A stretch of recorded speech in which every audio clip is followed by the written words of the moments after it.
You know, we know you have that fond love of Mr. Danish Pete, and a few people are asking, is there a love child anywhere that...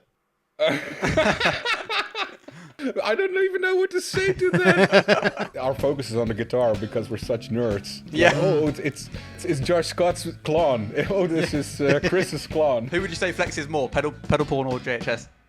Definitely you. Yeah, BB King. I could almost like touch him, you know.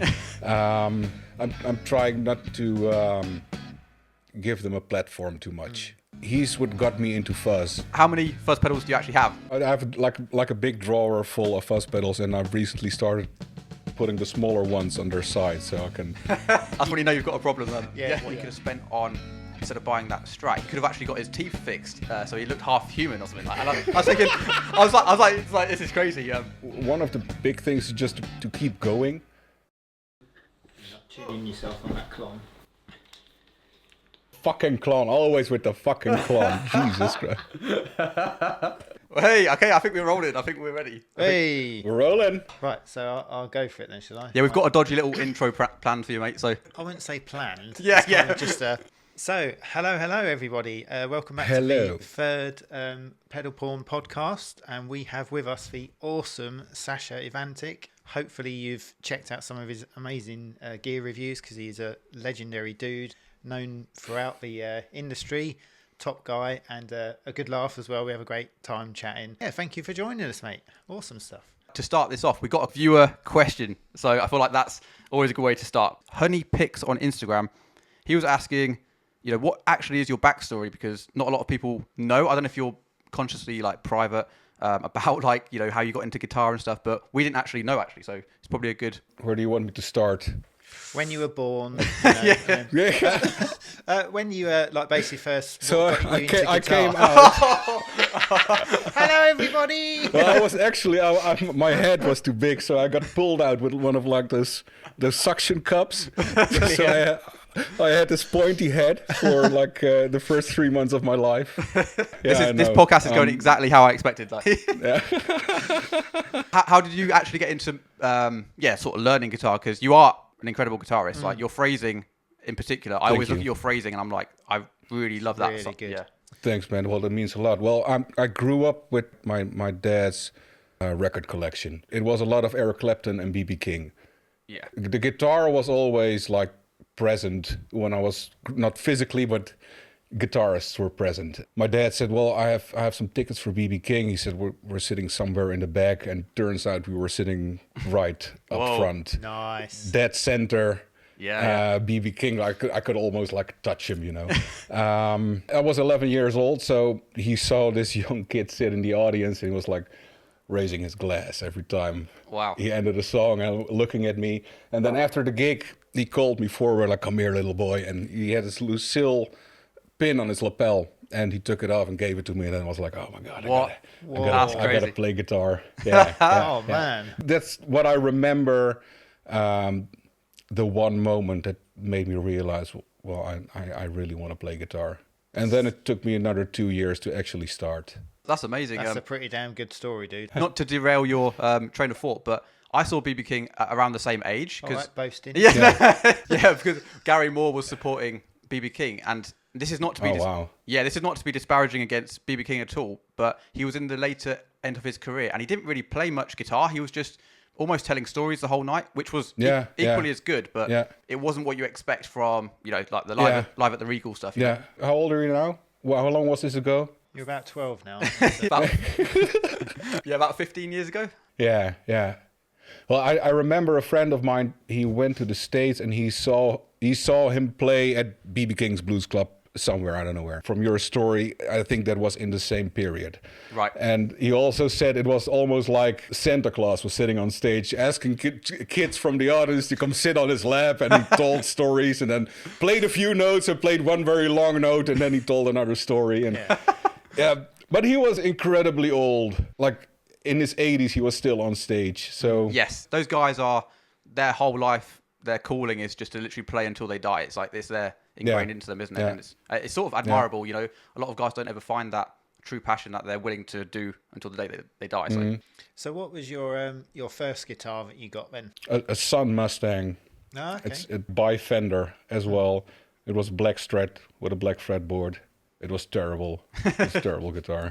You remember the little amps, the tiny little with the gain knob. You had one knob that said gain, and then it was awful.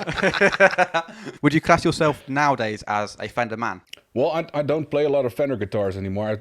I play a lot of different stuff, but it's still there. Like when I pick up a Strat, it feels at home. Yeah. You know, and it's the easiest to play for me because I know what to expect. You nearly walked into a clanger there because he could have said, "Don't you watch my videos? Yeah. I know what guitars are you?" Yeah, but I always just, I don't know, as soon as one person's played a Strat once in their life, I just think they're a Strat guy, you know. I don't know why. So I went Strat. I went Strat. Just projecting your own exactly. love on everybody. Like, exactly. I was actually watching these the last few days. You recently collaborated with Andertons, which is, again, as you can probably tell, we are big fans of Andertons, and they are stocking our pedals, etc. So, how was that? Plug. Yeah, shameless plug. Yeah, how was that whole experience? super weird to be in that room. Yeah, well, you've been there yourself. It's like, okay, it's just a tiny little room. But sitting in it, I've been watching their videos for years and years and years, and sitting in that chair next to Lee. Oh, mate, yeah. In Pete's chair, it's like, and I was, you're used to looking at him from the front, you know. So And I remember sitting there and looking at him like he looks really weird from this angle. Yeah. Well, honestly, we had the same experience. It was so surreal to be in that room, and I don't know. I don't know about you, but when I watch like that pedal show or Andertons, I'm always just sat in my underwear. You know, so I felt like in that room, I was like, sounds a bit kinky. Yeah, I felt like really on edge in there because I felt like I should be in your putting some clothes on the whole time. So it was really strange. But yeah, and that's where my focus was at the moment. He was asking me a question. I totally didn't hear what he asked. I was like, yeah, totally. Yeah, we totally had that same experience. It's so surreal. One of those Andertons videos, I noticed this massive essay from a guy who actually bought the exact serial numbered guitar that you played. Yeah, in the video. The blue Strat. Yeah, and that whole story was just so like, you know how people can get attached to guitars, and you know the story behind it. That is now going to be with him forever, where he's just like, it's cemented in history almost. You know what I mean? Yeah, and I will remember that guitar because of that story. Yeah. How did he get hold of that guitar? I don't know. I think he just went there and bought it. Pretty fucking simple. Yeah. What I remember from what he wrote is that he went to London and with his girlfriend, and then secretly went to Guildford and bought that guitar, and then had to explain it to his girlfriend. I found it on the tube. Yeah. Cool. Actually, this is really random, but someone actually left a comment because we did like an Instagram poll or not a poll, but asking for questions for Sasha, and someone said this: is his first guitar better than your first relationship? I don't have either anymore, so that says enough. I suppose it depends which one was more sexual. Cut out. No, but where's the aubergines? Again, we'll probably have to cut this out, but I don't know if you watched the right to the end with Sasha's episode, but you bought some Dutch candy for Lee, didn't you? And please can you just describe what that was? It's a licorice dick, like this big. When somebody's being a dickhead in the Netherlands, you call them a droplul, and that's a literal translation of licorice dick. So there's a candy store in a city nearby that sells them. They're so chewy, it's like you have to like really bite it off, and then you're stuck. And every time somebody bit it, they were like getting red and blushing, and oh my god, it's so chewy. To be fair, we saw Lee was chewing on them for a good while, wasn't he? Like, well, we know you have that fond love of Mr. Danish Pete, and a few people are asking, is there a love child anywhere that you know or don't know about? We've never actually met, so. Oh, really? No. We've spoken on the phone once, and the rest of our communication and love just exists from sending each other drawn dicks on Instagram. Dodgy messages. That's the whole thing. Yeah. That's pretty much our whole thread as well. Just I noticed on the on that episode as well. You went to go and see Guns N' Roses recently, didn't you? Yeah. Yeah, because we did as well, and Gary Clark Jr. was supporting Guns N' Roses, and that's an experience in itself, isn't it? Yeah, Zapata. Eric as well. Zapata, man. Eric Zapata is a guitar player. Jesus Christ, he's got such a great tone. Playing those Albert King licks, and it's magic. Yeah. Again, his phrasing is so incredible, and I think he does take a lot of inspiration from guys like Albert King, and Albert King's an interesting one because it's hard to actually nail that stuff without it sounding too cliche, isn't it? I think a large part of his those licks is the guitar upside down.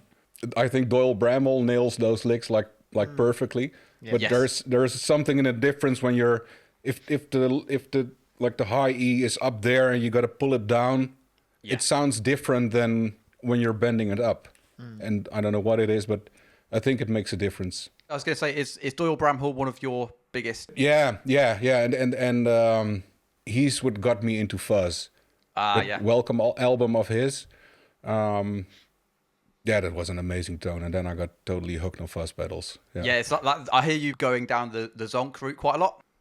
I've been looking for a Doyle type zonk for a long time, but I had a few and it just didn't work. It was too gainy, and and then Marcus Reeves, he released the Zoe, which is the silicon zonk, and that was amazing. But recently I got one from Cunningham Amps in New Zealand, like in this big. Hang on, I'll get it. You're gonna be jealous now. This one. Oh, nice. Yep. That's it's a Mark I tone bender and a zonk in one. Oh wow, that's cool. And this is that Doyle zonk tone. He nailed it. And if you roll down the volume on this one, it starts doing the gated stuff. It's so good. And he's gonna do a pedalboard friendly version as well soon. That's awesome. That's funny because that's my exact same experience with zonk pedals. I bought one trying to sound like Doyle Bramhall, and I plugged it in, and it was just like a gainy, compressed fuzz. It didn't have that zonky high octave overtones to it. You know. I think only a few of those have that kind of feel. It's such a temperamental circuit, so just the smallest with building fuzz pedals, it's smallest differences make a huge difference in tone. Yeah, we were saying a while back, it's like the lesser amount of components you have, the more important and vital each one becomes. So that's something that we absolutely. Definitely. So how many fuzz pedals do you actually have? Oh, I don't know. It's too much. Yeah. I have a drawer. I have like a big drawer full of fuzz pedals, and I've recently started putting the smaller ones on their side so I can. That's when you know you've got a problem then. My shelf unit, I've started putting them on the side now so I can get more in. The shelf's just going to fall down at some point. Oh, shit. You did. yeah. Did you ever see the video that Sasha did of us? He showed his drawer of pedals and he was like, I'm trying to flex like pedal porn and JHS pedals. And I feel like, who would you say flexes more, pedal porn or JHS?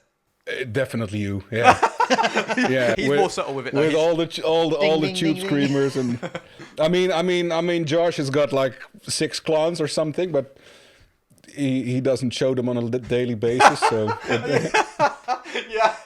Josh is more subtle with it. He's just got a wall of 1,000 he's just got pedals. it everywhere. Everyone knows, didn't they? Whereas you're like me. Yeah, they call it the humble brag. Like he's got 1,000 pedals, but we're just like we're not even humble about it. We're like, hey, look at our clon. One of the things we had, because we've experienced it quite a bit, is how do you deal with when you get like inappropriate comments where people, do you go in and delete anything, or do you leave it? No, I don't delete anything. Most of the times I just ignore it. Yeah. Well, by the way, we are sorry for the comments, but so you just leave them, do you? You just leave them? Yeah. I just leave them. I'm trying not to give them a platform too much. And sometimes I do respond, but then depends on the type of comment. Most of them are funny as hell. Like I was a love child between Russell Crowe and Pete Thorne. Somebody said. Oh, come on. I don't know how people's brains function. How do you come up with that stuff? You know, it's like, okay, it's comedy genius. I'm just gonna leave it there. Well, someone said to me recently. Again, I'm not trying to flex it, but for a bit of context, we just bought this vintage Strat. You just can't help yourself, can you? But some guy was like, "Oh man, imagine what he could have spent on." Instead of buying that Strat, he could have actually got his teeth fixed, so he looked half human or something like that. And I was thinking, I was like, this is crazy. Things like that, I'm like, I mean, again, I don't really reply to them or feed into them, but I'm like, how can you get that salty about something, you know? Next episode, going to the dentist. Yeah. On the other hand, if you ever want to play like Jimi Hendrix with your teeth, you need those teeth. So it's that sort of ties into something else that how can I phrase this without it being like dodgy, weird, inappropriate? It's how we roll. Just say it. Yeah. Have you got any tips for actually working as a professional on YouTube? Because you have some, you've worked with some incredible brands like Pedal Porn. No, but you've... Stop it. Just stop it. So sorry, I can't help it. Sasha brings something out in me where I just turn into an absolute, cock. That's why I'm wearing this shirt, man, especially for you. Yeah. I didn't even realise that. Anyway, sorry. I was going to ask you a professional question then. But yeah, no, you've worked with some incredible brands. Do you have any tips for guitarists on how to actually get the attention from brands and end up inevitably collaborating with a brand? One of the big things is just to keep going. No matter if a video is doing bad, just make another video and put it out there. But I'm still also trying to figure out how this all happened, because it happened so quickly. Yeah. I started doing this, I think 2 years ago I uploaded my first video, and then 6 months in, I was working with brands, and it just moved from there. And then a year later I was at Andertons. So it all happened quite fast, and I don't know why and how. I'm mostly just enjoying the ride now. Yeah. Too right, mate. So is it something that you pursue full time? Yeah. It's become my main source of income. That's incredible. It's very hard to cultivate a little following and actually get them to be loyal, and your followers seem to be very loyal. And I mean, again, your videos are so well, forget the great guitar playing, your videos are so nice to watch. And this is why I reached out to you recently for some advice, because I was like, we need to up our game with the production. And you were the guy that I thought, they're the nicest videos I watch, where I'm like, they're aesthetically pleasing, as well as the great playing and the great sound quality. But yeah, is that something you're very conscious of, to actually have a great production behind it? Like, how did you get into all of that side of it as well? I worked as a photographer and filmmaker for 10 years. Okay, so that makes sense. Yeah, it's my background. Lucky to have that.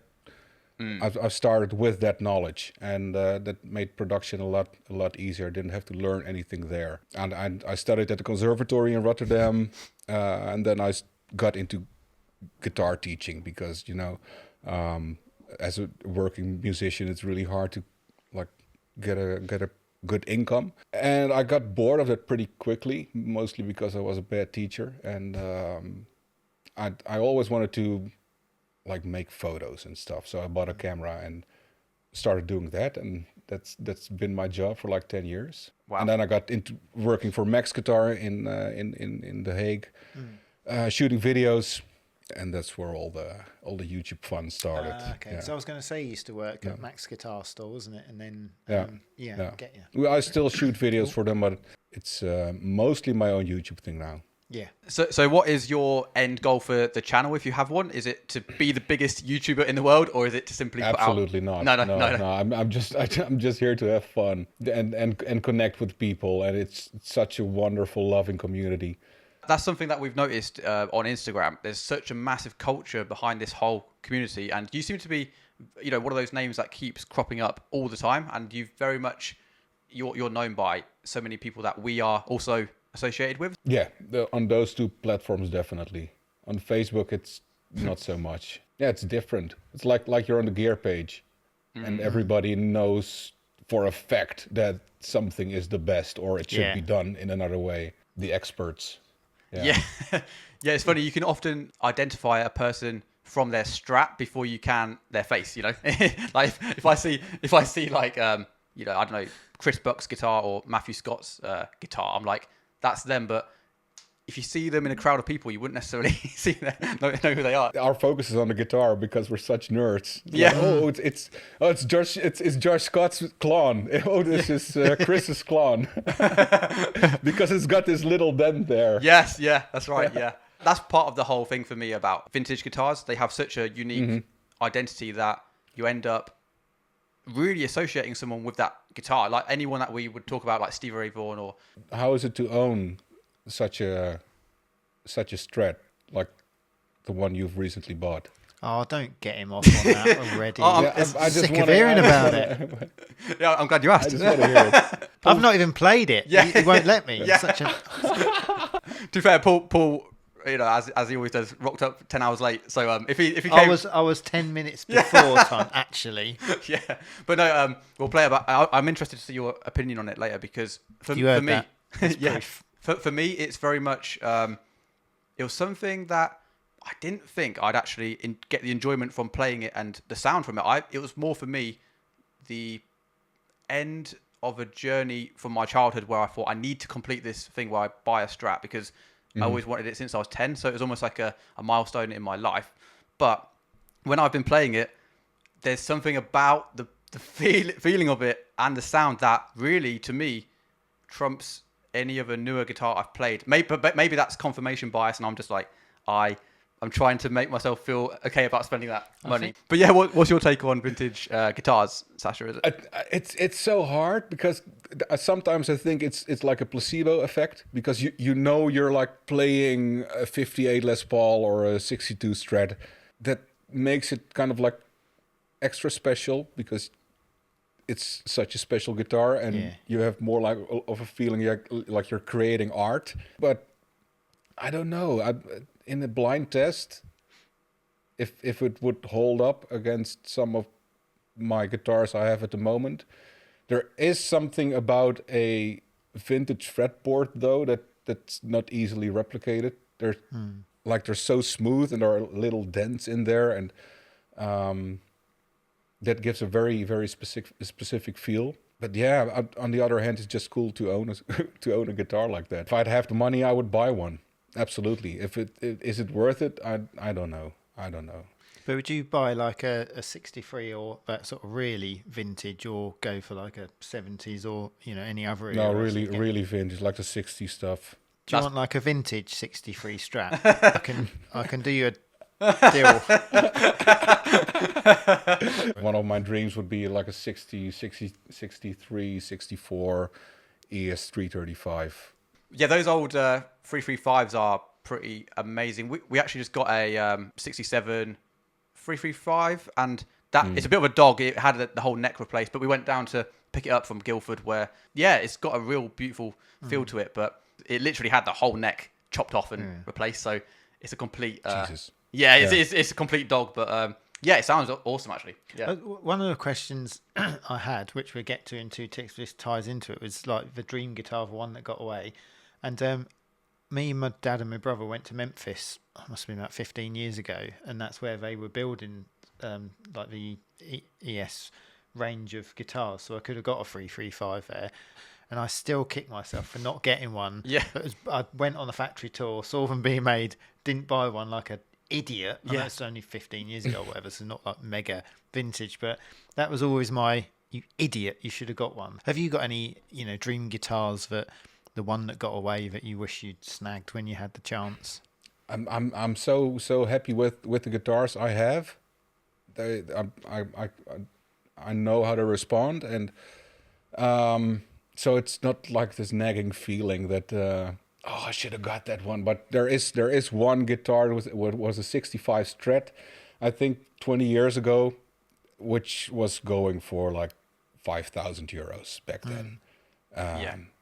A Sunburst, and I played it, and it was amazing. And if I had the money back then, I would have bought it. No, it's not something that bothers me or keeps me up at night. Yeah, that's a good way to be. To be fair, I think too many people are a bit like, not I've got you here, but some people are like, if only I bought that, and they keep bringing it up every day. Yeah. What do you mean? No, I'm joking. But there are a few amps I regret selling. I had a Blackface Pro Reverb from '64, which was amazing, and an old Super Lead. I wish I never sold those. But I was young and I needed money for other stuff. So I had this conversation with a guy on YouTube the other day because I used to have a '64 Blackface Vibreverb, and the guy was like, why did you sell it? Why did you sell it? And I was like, I needed to buy a house. I needed to. Like you can't sleep. You can't sleep in a Vibreverb. But he was like, there's no excuse. You should not have sold that. And I was like, no, but you're not listening to me. Didn't have anywhere to live. Yeah.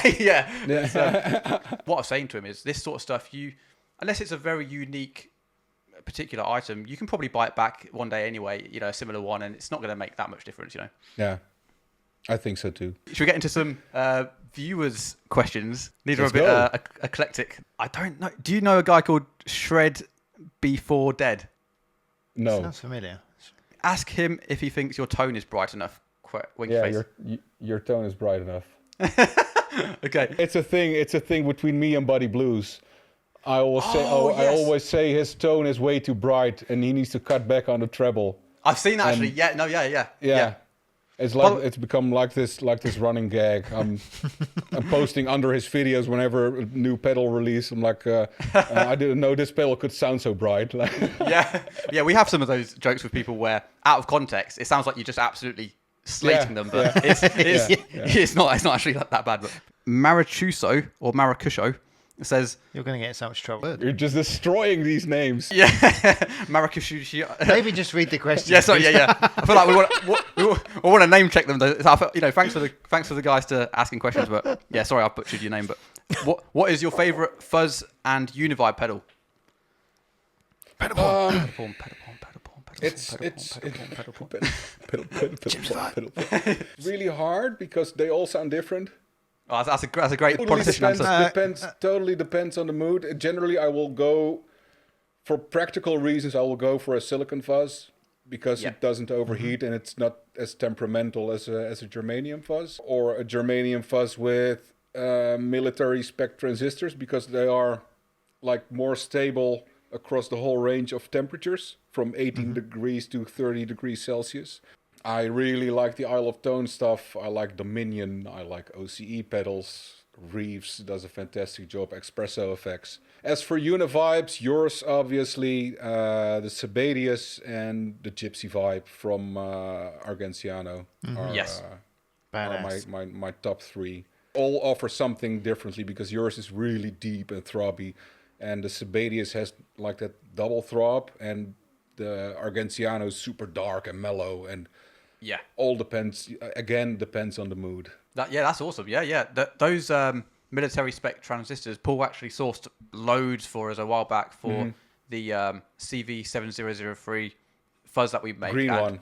That's right. Yeah, we're actually almost out of those now, so we're pretty much out. But those transistors are exactly like you say. They're germanium, but they have that temperature tolerant aspect to them, so you can actually use them in a hot sunny day and they still retain that sensible. I have the Haze 67 from Isle of Tone. Yeah, and I don't know what's in there, something like OC whatever. It's a combination of transistors, but it's like the old school germanium stuff. But even with 4 or 5 degrees Celsius temperature difference, it sounds totally different. So I don't use it as much as I want because it really needs to be like a stable temperature. Especially during winter time, it's like going this up and down in my living room. Yeah, like with the heating turning on and then turning off, and it's going up and going down. So yeah, mostly silicon for me because of that reason. That's cool. I remember once I had this germanium fuzz, and when it got really hot in the room, it actually gave you that Doyle Bramhall gated octave sound. Yeah. And I was thinking, all I have to do is carry a little like blowtorch around, just like heating up the room, and then I'll get the sound. But it's like you want the reverse of the Benson. Is it the Benson one where they've got the heater in it? It preheats it, doesn't it? So I actually heated that up. I heated it up with like this industrial blow dryer, the paint stripper blow dryer. It was stable. It worked. It never farted out. So everyone's going to get their lighters out now, aren't they? Yeah, don't do that to our pedals. That will void the warranty. Like, not say do that, kids. Yeah. Tom Brooker Music says, "Do you have a Prince Albert?" Sorry, what? Do you have a Prince Albert? Just say no and move on. I just got an earring. That's the only thing I got. Well, you're getting nearly there. My nephew has one, by the way. I'm just putting that out there. Yeah. Shout out Paul's nephew. Yeah, Chris, good man. So was that no? Was it just for Tom? That's a no. Yeah. Okay, sorry. Very hard no. Yeah. Paul Cora wants to know. Oh, he's throwing you under the bus here, mate. He's throwing you under the bus. What is your favourite Chris King Robinson song? Hang on, the one with the one with the fuzz pedal. And, why don't you give me your love? Tripping on Earth. In less than 1,000 plays, man. You got to do something with your marketing. But that proves, that's like I said before, trying to make money from being a gigging musician. I spent 10 years trying to build that up. I get 1,000 views. Yeah. Then so it's weird because you're a fucking amazing guitar player. Don't big him up anymore, for Christ's sake. He's big enough already. I'm just being honest here. It's sometimes it's not fair how that goes, but yeah, you made a great brand for yourself by ripping off Cesar Diaz's pedal. So it's boom. There's just going to be an aubergine over your mouth there, like a blurred mouth. Pedal porn is great. yeah, exactly. Yeah. No, thank you for that. Anyway, thank you for the a sort of compliment backhand. I don't think it was. But yeah, so what question was you going to say, mate? Sorry. Just when you were on about music and that, what music are you mainly into at the moment? What kind of stuff floats your boat? A lot of different stuff. Sometimes I go from the Stones to Aretha Franklin, then to Joey Landreth. If it's got soul, then I'm good. Yeah. It's quite funny actually because we were saying about like rival pedal brands and that, but I really like the Scott McEwen New Morning album, and also Jesse Davies, the album that wasn't. I always forget what it's called. But a soundtrack to a movie. It's a that's it. The soundtrack to the movie that never was. That was never. It's a fantastic album. You just think so many people are probably totally unaware of all this really cool music. Who made it? Jesse Davey. Yeah, Jesse Davey. Mate, check that out if you haven't. It's a really good album. It's one of my favourite albums as well. It's got some serious tone going on there, isn't it? And crazy licks on there. Oof. Honestly, that album is like, for me, probably one of the reference tones to how I want to sound. It's like incredible. He's also such a great player, and same thing as you. You know, it's like 2,000 plays, 3,000 plays. Like, there's that classic saying, isn't there? Like a jazz player playing to 5 people, whereas if you can play 3 chords, you'll be playing a stadium. That sort of vibe. It's like there's no correlation there, but what would be sorry. Go for it. You go. I keep doing that. Sorry. Every time Paul talks, I'm like, by the way, I found it. Here's my Strat. Here's my No, so he's got the Strat and the Clon behind him, and I just get an empty case. I literally am the most minimalistic guy in the world, so it's ironic that I'm portrayed as this like living in the back of a vibroverb. Yeah. But you should see our cars. They're like ancient, aren't they? Like literally living just on the threads. Every time we put a pedal into our car, it's worth more than the car. It's every time. Yeah. It's crazy, but just to realise, we've got one more question, a viewer question. KOHR Strom asks, how do you actually record your guitar? I have the Boss tube amp expander. Any amp goes in there, and that goes stereo to the Apollo X4, and that goes into Logic. That's quite a cool. And I use that in stereo because the room mics in that thing are incredible, and the plate reverb. I turn off the reverb on my amp, and then engage some plate reverb on the tube amp expander. And because it's all after the amp, all the effects are added after the amp. It's like a studio effect. What's your favourite way to add reverb? Because I always like a bit of reverb, but quite often pedals just sound too digital and don't really get the feel to it. I really love the plate from the tube amp expander. Yeah. Okay. Cool. Because it's so dynamic and roomy. What would the top 3 things be that you wish you knew when you were starting out? Play less. Breathe. Oh, what you mean? Don't play a gazillion notes in one go. Feel for it, and phrase it. Yeah, but maybe also use a metronome. Spend some time on theory. Yeah, that's the biggest thing I wish I'd done. Do you say it's mandatory to have a guitar teacher? I don't think so, especially nowadays, because you have like so many things online, like great courses and. But yeah, if you run into stuff and have like really specific questions, then I think a guitar teacher is like a great way to help you along. Because sometimes it's hard to find answers to those specific questions online. But you can get a great start from just looking at videos on YouTube. Let's play a game. Yeah. So let's play a quick game. We've got this little ritual that we do at the end with every guest, and it's a little word association game. I spy with my little eye. Yeah. So I'm going to list off some random topics, and you need to say the first word or phrase that comes into your head. Like, you can't really think about it. Just, crap. Yeah. Crap. Okay, so Fender Strat. Steve Ray Vaughan. John Mayer. TS10. Pedal porn. Wankers. Flex. Flex, yeah, Flex, that had to be. YouTube. Shitload of work.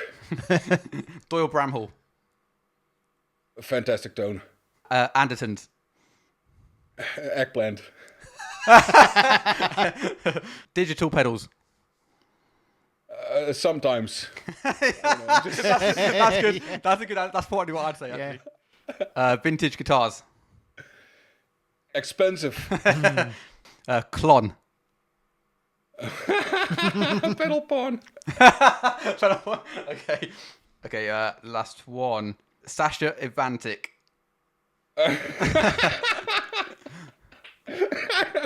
I don't even know what to say to that. But maniacal laughing does it, doesn't it? Yeah. Nice one, man. Oh, mate, that's awesome. Mate, thank you so much for chatting to us today. Honestly, we've never spoke before this podcast. And yeah. I feel like a lot of fun. Yeah, I feel like we're chatting to like an old mate or something. So, we really appreciate you jumping on. And if you've not heard all of his videos or not looked into it too much, please do. They're amazing. The quality of the videos is brilliant. The playing is stonkingly good. I learn something every time I watch one of them. It's really honest opinions on the products that are being reviewed. So check him out. Lovely guy. You've seen him in the flesh or on the screen. Thank you so much, mate. We've really enjoyed it. Thanks a lot, man. Thank you. And where can we find you, Sasha? On YouTube, on Instagram. Sasha Ivantic at YouTube and Ivantic at Instagram. I've just realised that as you said your own name, I've been saying your name wrong for my whole life. I think everyone doesn't matter. Everybody says it wrong. So it's Ivantic. Was it? Yeah. Okay. Yeah. Okay, it's nice to meet you. It's like Danish Pete. Everyone says it wrong as well, don't they? I heard Lee say it when we were Danish there. John. I was like, what, Danish John?